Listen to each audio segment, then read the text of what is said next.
crazy way. I didn't believe Messi will pindah that fast. Pindah where? Going back to Barca lah. You didn't hear? Huh? What the fuck? You didn't know? No. Hey, Seva, Yuvaan doesn't know Messi is going back. Bullshit. Don't say April Fool. Messi. That day only the president say cannot. Yeah.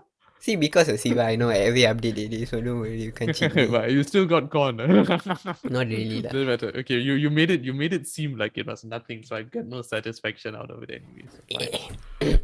Tak layan. Okay. Then we silently talk about Will Smith and Chris Rock. Yeah. And about B40. That stupid letter teacher. UITM famous. Yeah, that's what happens when you treat your students like but then the guy's mother is still alive, Really? Yeah. Yeah, you didn't know. The next day they found out the guy's mother is still alive. Oh, wow.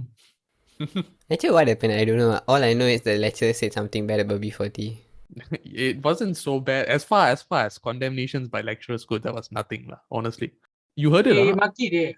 Yeah, I heard the whole this one, right? You didn't. Yeah, You but didn't I'm get the saying video, compared to how other like she 1-2 minutes and then she moved on already, right? Compared to other really, she talked bad about B40 and about she asked what's your dad doing? He said tak kerja. Your ibu say sudah mati. Yeah, and then that one was a lie. Dia suruh kakak kau pergi jual emas beli laptop untuk kau dah sampai SEM 5. Then she told what? By the way, the guy also got laptop. The guy got laptop. Yeah, that one I saw.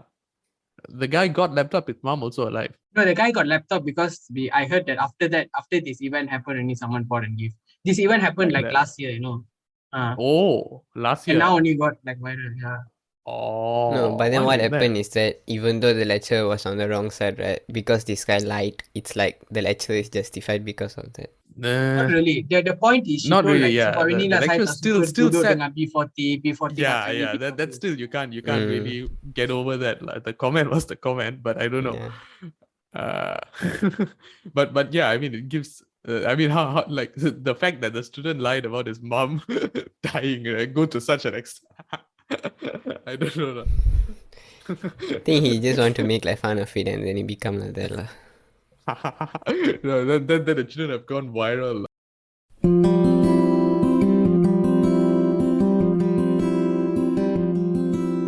We have with us today Seva from University UNIZA. So that is University Sultan Zainal Abidin in Terengganu. So Seva, you're a future medical student, a future doctor. I mean, you are a medical student and going to be a future doctor. So we are going to talk about the Hatal contract, the Hatal doctor contract. That's what it's called under Wikipedia. So by the way, if you're wondering, all our citations are going to be based off this Wikipedia article. Any problems with what we are saying, don't sue us, sue Wikipedia. Sue Wikipedia, yeah, exactly. Yeah. But then I think you just give a brief definition of it so that every listeners can know what the fuck is going on. Right. Okay. So Hatal Doctor Contract HDK is this is they've labeled it. They've used the Malay term for it, Hatal Doctor Contract, or else in English that translates into the contract doctors Hatal. It's a nationwide worker strike organized by medical officers in Malaysia on the 26th of July 2021. It's organized in protest against the government's contract system in appointing medical officers, which was implemented since the end of 2016. Okay, so that's what we're going to talk about. And Seva is basically going to shed some light on what the situation is like on the ground. Well, let's start with this. So it's based off a contract system. So that's the main problem. And then another thing that everyone must know in general is the fact that, the doctors, the number of private universities, medical universities in Malaysia, and then that put together with the number of medical universities or medical colleges which are from the government. That means Malaysian ones, non-private medical universities. When you put the two and two together, that number is the highest in the world actually per capita when it comes to the number of doctors per citizen ratio. And so when you have that, the highest in the world, obviously problems are going to be coming along. All right, so the ball is rolling. Seva, what do you think it's all about? Oh, but by the way, welcome to the show. See next year lah. So initially, the problem became big when the COVID strike, right? When 2021. doctors were been taking in just for COVID, and then because of this contract system, there were nothing after this COVID. After the endemic is over, they are going to be jobless again and so on, and that's when this HATA contract became a bigger issue. Right, but it was already an issue to begin with. Yeah, but it became a bigger issue after this COVID thing started.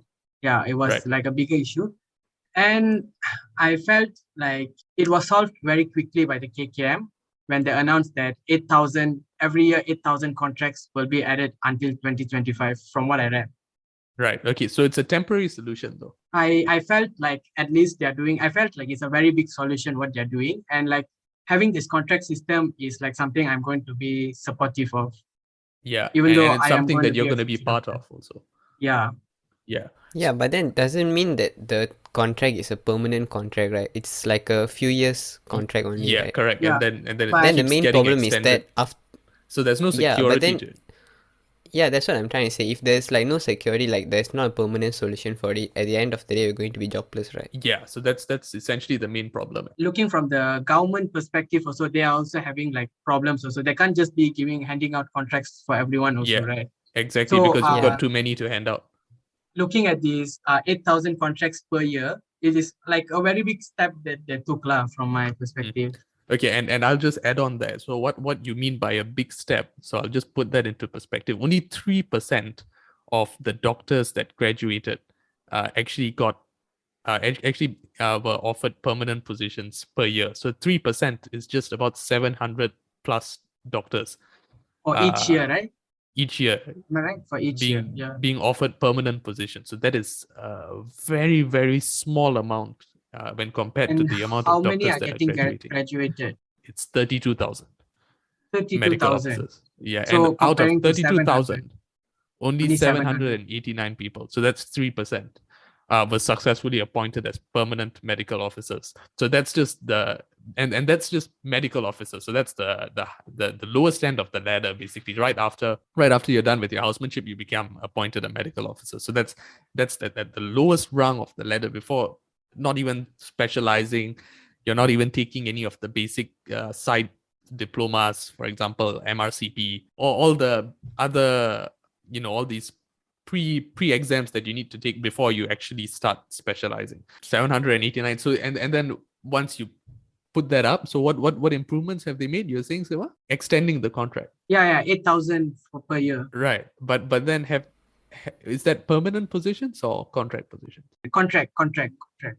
Okay, so the number of permanent positions, I'm assuming, hasn't changed? I don't think so far. Right. But one point that I want to tell is, like, just now Yuvaan told that maybe the problem lies with the medical faculty of each unit itself. Yeah, medical from field that itself, sense, I don't think so, because Malaysia still haven't achieved the doctor-patient ratio yet, right?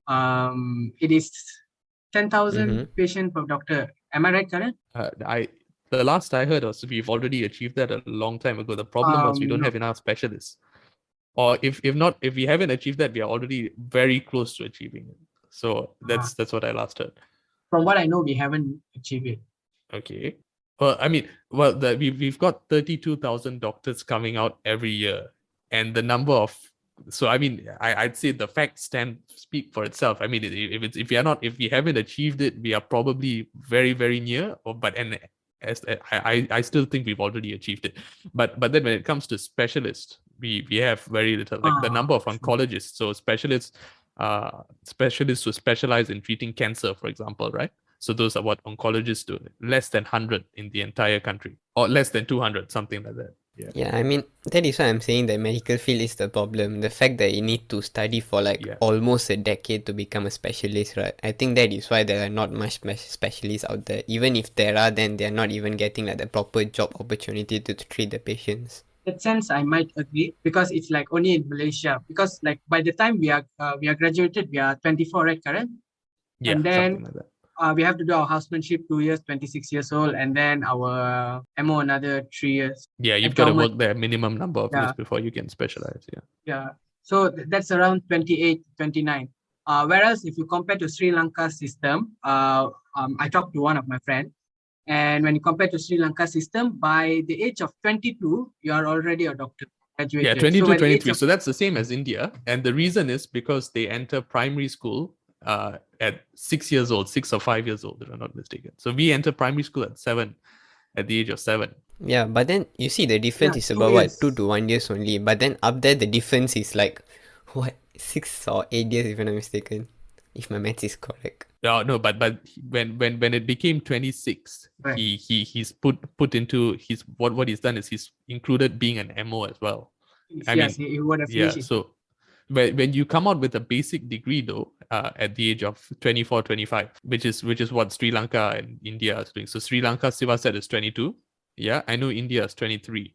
So we're just, if you plus minus, we're still about 1-2 years behind. Oh yeah, then it makes sense lah.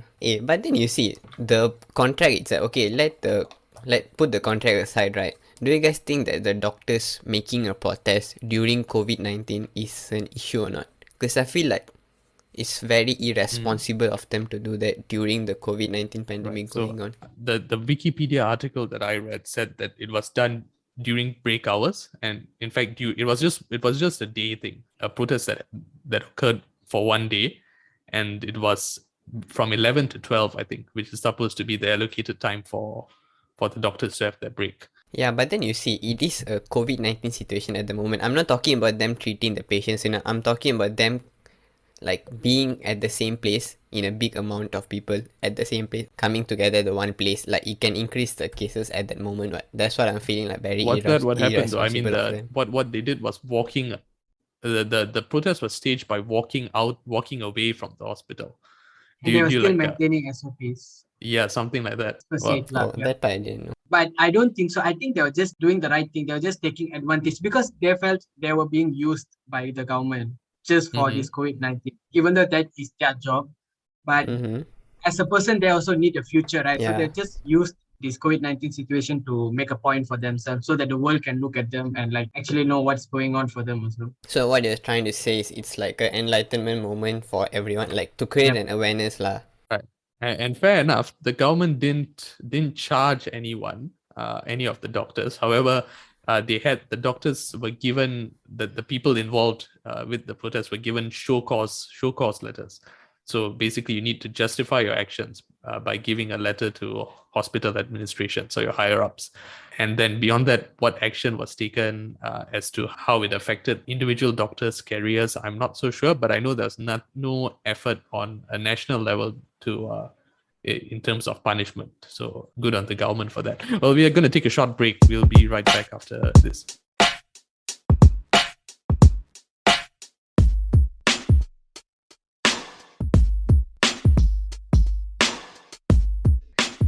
Yeah, because Seva, I feel very cringe to do everything. Why me not like that, Seva? Because I talk to him in Tamil, right? Huh.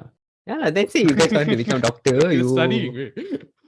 Yeah, exactly. Why should I care about the contract? Yeah, I mean, we should. That's my perspective. Yeah, because you guys are going to be future doctors. I don't give a fuck about the contract. Okay. Because I got another 8 now you're years talking, to study. Man.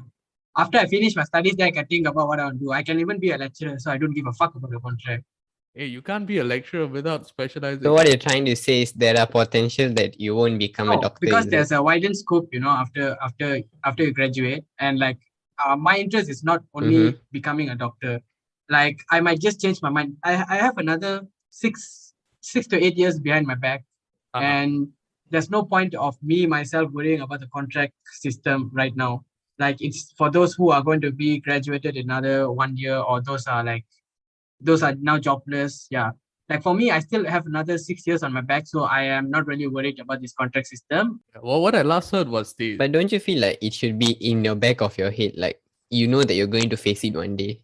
So you need to do some preparation for it. That is what I'm thinking. Like I won't be facing it because like in 6-7 years, like I really feel like there'll be a lot of improvement and a lot of like solutions to be coming up lah. Because like you can see like nowadays the people are more brave to go against the government, and like if they have a problem, they're going to stand up and like so I think like the problem is going to be solved. Like you see, they took advantage like perfectly of the COVID situation, And now, like, that's why I felt like the 8,000 contracts are like a very big step. Is like a very big step because like they took the perfect advantage and the government reacted well. And like I said, there's a 6 years of period of time, right? So like anything can happen. We could like get more solutions and so on. And if not, like I said, I can just like turn my scope in to become a lecturer or like do something else. Yeah. Can you become a lecturer? Lecturer in what? Let's say if I love physiology, like I love physiology and biochem. Right. Yeah. Okay. So physiology and biochem are the basic subjects for first year and second year, right? So can you lecture on two medical subjects without practicing as a doctor first? Do you think you can do that?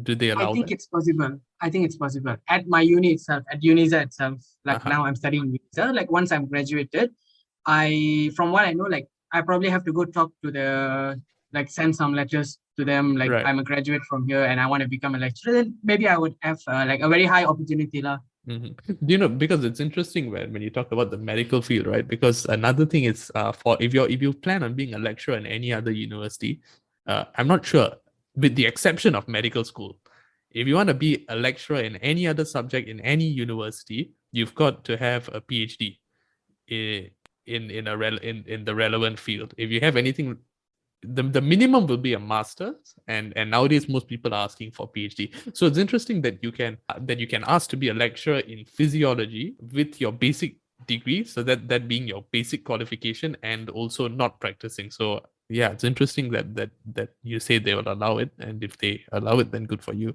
And also it gives me a interesting thing to think about to moving forward.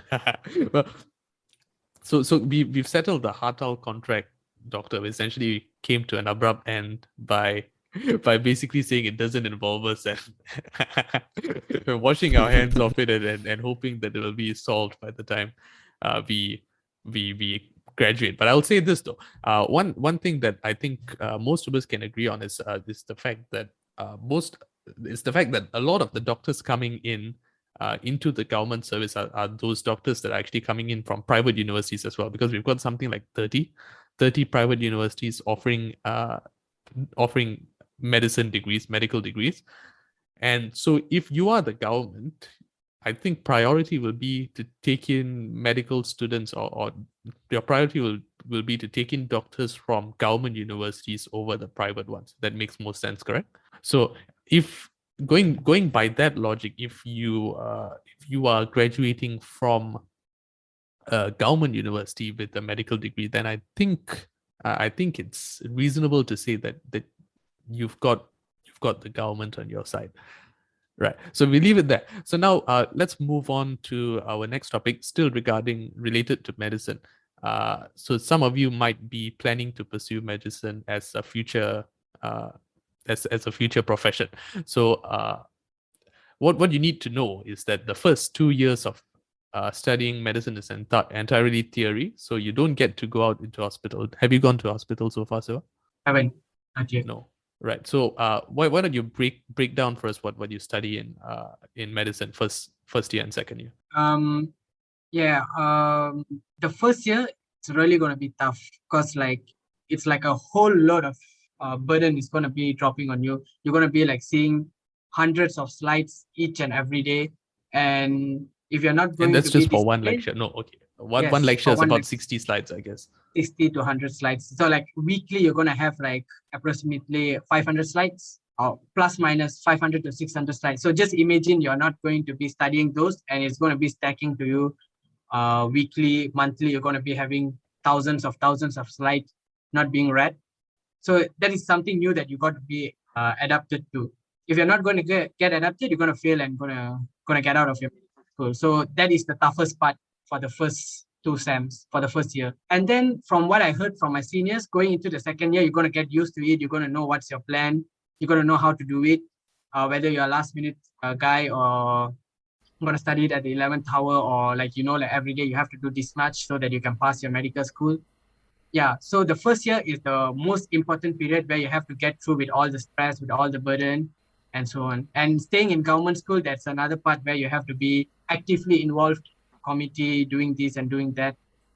so that you can get the merit marks. So it's not easy for first year student to survive this medical school. Yeah, but then I think it's also because the transition from our high school life Yes. and to the uni life, right? It's like very severe. And then while you're adapting to the uni life itself, you need to adapt to the new content as But well. here's one question I want to ask though, like stemming from primary school, secondary school, and moving forward, secondary school, matriculation, and university. What's the obsession with all these merit marks? I don't get it. I never tried hard for any one of these things, and yet I'm where I'm at. so why not someone tell me what the obsession is with involving myself in co-curricular activities? Oh, I have to be involved in tennis and sports and so on and so forth. I just remember being involved in one thing, public speaking, I think, and that was it for me. And that too, I needed to be forced into going for those kind of I think Seva and I had like fair amount of experience joining this and that competition just to so get was the it worth it co-curricular in the marks, end? right? But then I feel like it doesn't matter. Like it really doesn't even play a single part in what I'm doing. And it's not like they ask for those qualifications also. When the problem was our seniors, to be honest, because what they told influenced us. What they told is like get good COCO marks, because that plays a role for us to get good unis and what you want to study in government.